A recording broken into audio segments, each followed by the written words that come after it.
கர்த்தருடைய பரிசுத்த நாமத்துக்கு ஸ்தோத்திரம். கர்த்தர் நமக்கு ஒரு புதிதான வழியை இந்த மாதத்துல இருந்து திறந்திருக்கிறார்.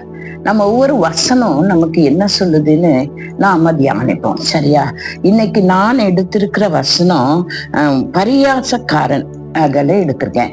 சங்கீதம் 1:1 படிச்சோன்னா என்ன இருக்குன்னா, துன்மார்க்கருடைய ஆலோசனையில் நடவாமலும் பாவிகளுடைய வழியில் நில்லாமலும் பரியாசக்காரன் உட்காரும் இடத்தில் உட்காராமலும் அப்படின்னு இருக்கு.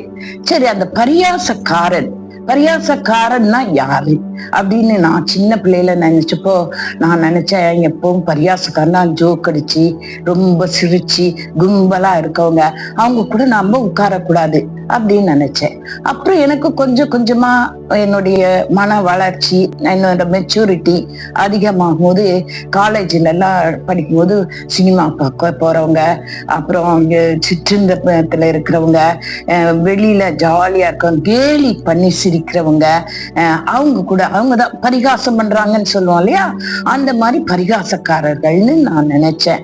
ஆனா அப்புறம் இன்னும் அதிகமா ஆழமா வேதத்தை தியானிக்கும் போது என்னோட ஆண்டவர் பேசினாரு. என்ன பேசினாரு தெரியுமா?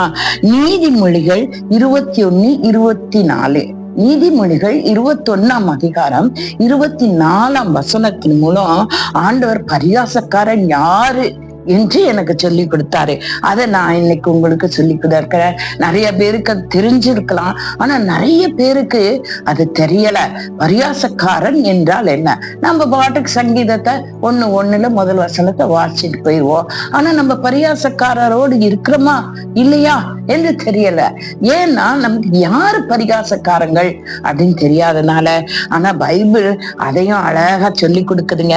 எல்லாரும் எடுத்துக்கோங்க. நீதிமொழிகள் 21:24, அகங்காரமும் இடும்பும் உள்ளவனுக்கு பரிகாசக்காரன் என்று பெயர். யாருங்க பரிகாசக்காரன்? அகங்காரமும் இடும்பும் உள்ளவனுக்கு பரிகாசக்காரன் என்று பெயர். அவன் அகந்தையான சினத்தோடு நடக்கிறான். அப்போ நீங்க முதல்ல என்ன சொல்லிருக்குன்னா, அகங்காரம்னா இங்கிலீஷ்ல பாத்தீங்கன்னா ப்ரௌடு.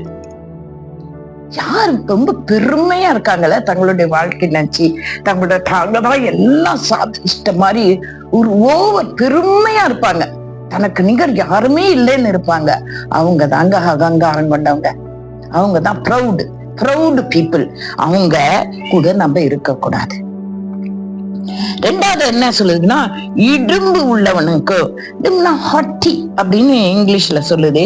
அப்படின்னா என்ன அர்த்தம்னா, இருமாப்பு, தீங்கு. இருமாப்பு அப்படின்னு என்னது? ஒரு ஸ்டபர்ன் நேச்சர். தான் பிடிச்ச மேலுக்கு 3 கால நிப்பாங்க பாத்துக்கோங்களேன். தப்பா சொல்லுவாங்க, ஆனா அதான். ஆனா அதிகாரம் பண்ணி ஒரு கோபத்தை காமிச்சு மற்றவங்களை பேச விடாம அடக்கி தாங்க சொல்றதா ரைட்டுன்னு வருவாங்க. அதுல ரைட்டே இருக்காது, நியாயமே இருக்காது. அவங்களுக்கு பேரு தாங்க இடும்புள்ளவங்க, இருமாப்புக்காரங்கன்னு பேரு. அவங்க தீங்கு செய்யறவனும் ஆகாது. இவங்க எல்லாம் தான் பரியாசக்காரங்க. இவங்களுக்கு எப்படி இருக்குமா? அவன் அகந்தையான சினம். அவனுக்கு இருக்கிற கோபம், அந்த கோபத்துல அவனுக்கு ஒரு பெருமை.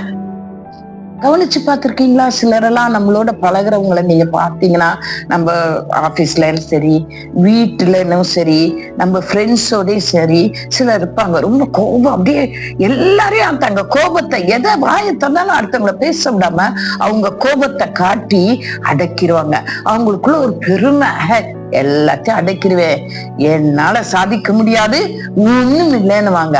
அவங்க தாங்க அகந்தையான சினம். அதுதாங்க அகந்தையான சினம்னா ப்ரௌடு ராத். சோ என்ன? அப்ப பரியாசக்காரன் யாருங்க? பரியாசக்காரன் யாருன்னா, ப்ரௌடா இருக்கிறவன், இருமாப்புள்ளவன், தீங்கு செய்யறவன், அப்புறம் அகந்தையான சினம் உள்ளவன். இவங்க தாங்க பரியாசக்காரன். இவங்களோட தான் நம்ம நட்பை வச்சுக்க கூடாது. நம்ம என்ன பண்ணிடணும்? விலகிடணும். இவங்களோட நம்ம சேர்ந்தோம்னா என்ன ஆகும்னா, நமக்கும் அந்த குணங்கள் அப்படியே நாளடைவுல இவன் தான் பேசுவானா, எனக்கு பேச தெரியாதா, நானும் பேசுவேன் அப்படின்னு சொல்லி நம்மளோட குணங்களை மாட்டிடுவாங்க. நம்மளோட ஒரு அடக்கமான சிந்தை, நம்மளோட ஒரு தாழ்மையான சிந்தை, நம்மளோட எதையும் ஏற்றுக்கொள்கிற சிந்தனை, இதையெல்லாம் இவங்களோட சேர்ந்தா என்ன ஆயிரும்னா மாறி போயிடும். ஆண்டவருக்கு பிரியமில்லாத காரியம் இவங்க என்ன பண்ண முடியாது, ஆண்டவரோட ராஜ்யத்துக்கு போக முடியாது. அதனால நம்ம என்ன செய்யணும், இந்த பரிகாசக்காரர் இருக்கிற இடத்துல இருக்க கூடாது. அதே போல நம்மள நாம ஆராயணும். இந்த லிஸ்ட்ல நாம இருக்குமான்னு சும்மா அடுத்தவங்களே பார்த்துட்டு இருந்தாகாது. நாம அந்த லிஸ்ட்ல இருக்கமா, நமக்கு ஒரு அகந்தையான சினம் இருக்கா, நாம தீங்கு நினைக்கிறோமா, நாம ப்ரௌடா இருக்கிறோமா அப்படின்னு சொல்லி நம்ம இருமாப்பா இருக்கிறோமா, ஸ்டபர்ன் நேச்சர்ஸ் நமக்கு ஏதாவது இருக்கா, ஸ்டபர்னா இதை சாதிச்சே ஆகணும் அப்படின்னு நமக்கு ஏதாவது குணங்கள் இருக்கா, நம்மள ஆராய்ந்து பார்ப்போங்க. நாம மாறிடுவோங்க. அப்போ நம்ம இந்த குணங்களோட இருந்தா நம்மளோட யாரும் வந்து சேர மாட்டாங்க. அது மட்டும் இல்ல, ஆண்டவரே நம்மளை ஏற்றுக்கொள்ள மாட்டாருங்க. அதனால நம்ம என்ன செய்யணும், இந்த குணங்களை எல்லாம் ஆராய்ந்து பார்த்து முதல்ல நம்மளை பரிசுத்தப்படுத்திக்கணும். அடுத்தது அவங்களோட நம்ம சேரக்கூடாது. அப்போ ஆண்டவருக்கு பிரியமா நம்ம வாழ முடியும். தெரியுங்களா? இப்ப பரியாசக்காரன்னா யாருன்னு தெரிஞ்சிட்டீங்களா? அதன்படி நீங்க உங்களையும் ஆராய்ந்து அடுத்தவங்களையும் ஆராய்ந்து சேர்ந்து கொள்வோம். சரியா? ஆண்டவரிடத்துல நம்ம கேட்போமா, நமக்கு ஞானம் தரும்படியா, ஆண்டவரே என் இயேசுவே எங்களுக்கு ஞானம் தாங்கப்பா, யாரு பரியாசக்காரங்க என்று நாங்கள் அறிந்து கொண்டு விலகி கொள்ளவும், நாங்க அந்த குணங்கள் எங்களை மாற்றிக்கொள்ளவும் நீங்க எங்களுக்கு கிருபை தந்து ஆசீர்வதிக்க வேண்டுமா. நசரேயனாகிய இயேசு கிறிஸ்துவின் இன்ப நாமத்தில் கெஞ்சி கேட்கிற சுவாமி, ஆமென்.